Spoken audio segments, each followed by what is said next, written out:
Hi everyone, my name is Mahsumi. I go by Yumi. Right now, I'm going to present one of my assignment in my corporate communication class at University of Mercu Buana, Indonesia. So, uh, I think I have to share my screen first. Let me let me find the button. Okay.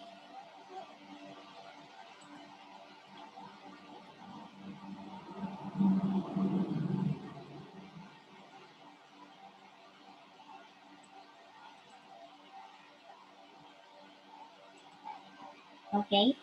Sir, I hope you can see it.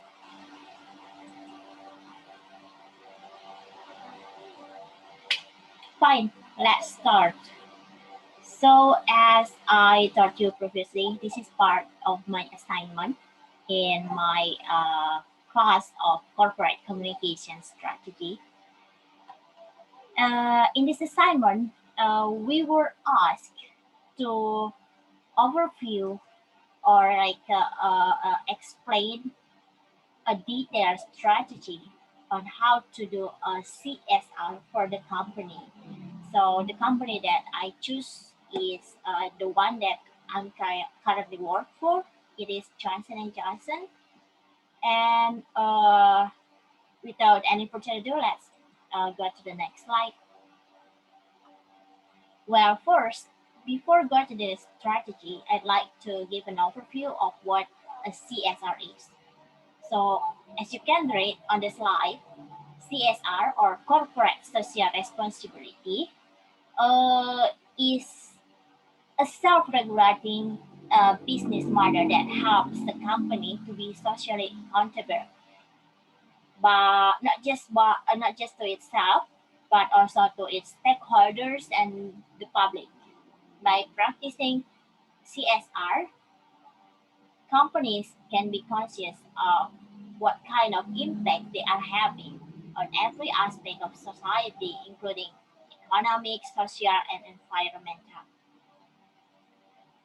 Therefore, to engage in CSR means that in the ordinary course of business, a company is operating in ways that enhance society and the environment instead of contributing negatively to them. Corporate social responsibility is a broad concept that can take many forms depending on the company and the industry. Through CSR program, philanthropy, and volunteer efforts, businesses can benefit society while boosting their brands. As important as CSR is for the community, it is equally valuable for a company also. It can help forge a stronger bond between employees and corporations, boost morale, and help both employees and employers feel more connected with the world around them. So this is a really good problem to have. Now, let's go to the CSR program overview that we have in Johnson& and Johnson. So here, I have gathered a few programs that currently implemented at Johnson& and Johnson. So as you know, it is a company with multiple sectors, including pharma division. So that's why one of their CSR program is, of course, regulating around the pandemic, especially COVID-19, because it's almost 2 years that we've been in this situation, right? So I think most of the companies have concern on that, not just to themselves, but also to the communities. So as you can see, they have like a COVID-19 vaccine, which I think is really great because not every company can create a vaccine for COVID and also distribute and give them to the uh, publics or to the consumers. And they also have caring for employees during COVID-19. So they have like extra budgets for their employee, and also maintain their well-being, not just physically but also their mental well-being. And here they also have like a resource for COVID-19 education and training. So they have plenty of webinars, and most of them, no, not most, but all of them are free. And what I'm highlighting here is their CSR program about supporting frontline healthcare workers and their communities. So this is what I'm going to highlight in this presentation. If I am the communication expert, how I will implement CSR strategies for this program. I have created 5 strategies that can be used for this program. The first one is promoting healthy and inclusive workplace cultures. Social responsibility starts with workplace culture and our internal community. Uh, as you know, because Johnson and Johnson is like a pharma, consumer, and medical devices company. They have employees that consist of health workers as well. So of course they care about them. And one of the program that they have is also like specifically for the purpose of making their employees feel cared by the company. A strong workplace culture creates positive feedback loops that enhance the company's social responsibility mission. Employees are more likely to do their best work and help their company succeed when they feel seen and heard. A successful and happy company attracts top talent who appreciate the company's culture and positively contribute to the company's culture. Culture bearing employees are more likely to bring these inclusive values into their families, social cycles, and communities, and uh, buy to company sponsored. So I can attest to that they really care about their employees' name. And then the second one is like designing goals with measurable impact. Socially responsible companies set measurable goals keep organizations accountable to themselves and stakeholders. So CSR leaders design goals with multiple priorities in mind.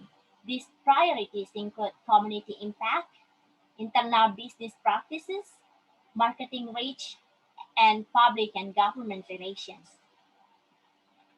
Executives are focused first on metrics that relate directly to a CSR program's performance.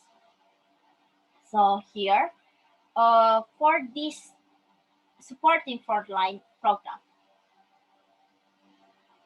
the metrics that they have to have in mind is like what is their goals and what is the KPI to reach, and also the budgets and how they will conduct the CSR programs. It has to be explained in detail.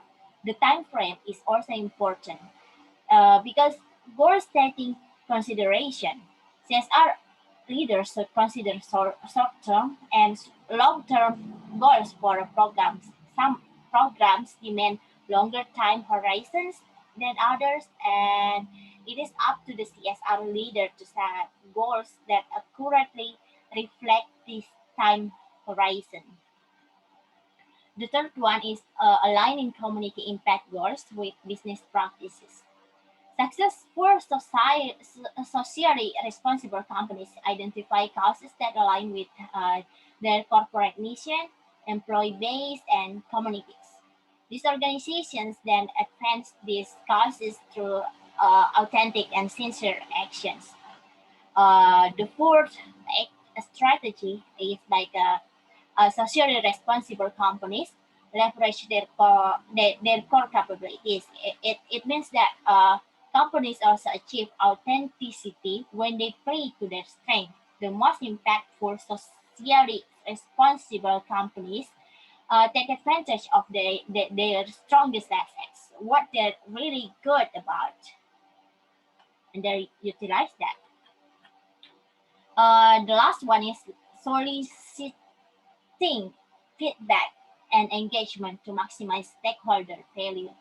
Socially responsible companies must listen to all of their stakeholders, whether it is internal or external communities. The strongest community initiates incorporate feedback from employees, consumers, and the individuals that the initiative impacts. Now let's see how Johnson and Johnson's make this strategy into reality. Wait. I'm going to play a video here. We have learned a lot this year about the virus and public health, and a lot more about health workers, about the skill, grit, and heart it takes to do their jobs, and what they need from us. At the Johnson & Johnson Center for Health Worker Innovation, we're determined that the Frontline emerges from this pandemic better equipped and supported than before, because health workers still need us. Join us to back the Frontline. Okay, so the first strategy that I taught you was promoting healthy and inclusive workplace cultures. Uh, so that's why Johnson and Johnson created this video as a campaign, not just to their internal employees, but can also be used for the external communities to the publics. And this is important because they use like hashtag back to frontline. The frontline here means that the health workers are working in the front line for us during this pandemic situation. So we have to support them with everything that we have, everything we can. So this is important to have in mind by the internal employee. That is why they create this video. This is a really good campaign video, and you can find this in YouTube actually, so it can also be seen by the publics.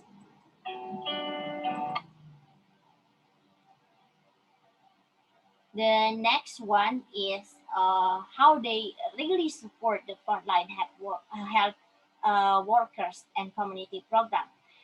This is by using the second strategy on how they will uh, design goals with measurable impact. By supporting the frontline, uh, they show that they care about the community, about the people, and they're showing this by announce how much budget that they have that they will use to support the health workers. And this is announced at Johnson and Johnson's website that they have 15 million US dollar commitment to support the frontline health workers battling COVID-19. And this is very admirable and should be um, an example for other companies that have the same ability in terms of financial with Johnson and Johnson. They also like announcing their commitment in their uh, like so there is this social media that is used by Johnson and Johnson. It's called Yammer, and this is what they put in that social media. But this is just the internal social media within Johnson and Johnson employees. But this is to like build the spirits from the employees to have a proud feelings about their company. And they also have like 5 ways of 50 million US dollar Johnson and Johnson commitment to support COVID-19 relief efforts is making an impact around the world. So they're showing the results of this donation, and this makes people happy, not just the employees, of course, but everyone, especially those who are helped by the company with this donation. And they also have like one strategy that aligning community impact goals with business practice. So their business practice makes sure that it is safe for their workers and for their consumers, not just when they're working at their facility, or they uh, make the drugs or the products or the vaccines, but also during transports, and like how they have business partnerships with like WHO and Mental Health America, like first responders first. They utilize all the external connections that they have in order to make sure that this CSR program can be performed well. Next, I already talked how they have this report in their internal website or their internal social media, but actually, some parts, only a little part of this, also captured in one of the media. This is the local media of Indonesia. This is about the CSR program and how Johnson and Johnson uh, gives their products, one of the products, Listerine, to the hospital of teeth and mouth. So this is just a tiny parts of that CSR program, but they don't mention the numbers. This is the unique parts of this. They don't mention that the total accumulative numbers that they donate for COVID-19 is like 50 million US dollar. They just mention that Johnson and Johnson has a contribution in COVID-19 pandemic supports, in especially uh, supporting the frontline workers. So I think this is really a good thing because like socially responsible companies leverage their core capabilities. This is showing that the capability of Johnson and Johnson is not measured by the numbers of donation that they give, but by uh, the purpose of the donation itself. This is to help others in it. So yeah, this is a really good CSR program. That's all from me, I guess. If you want to see the original reference, or you want to go to Johnson and Johnson website to look for other CSR programs that they have, you can go to this link here. Maybe I will put it below. Okay, that's it from me. Thank you very much.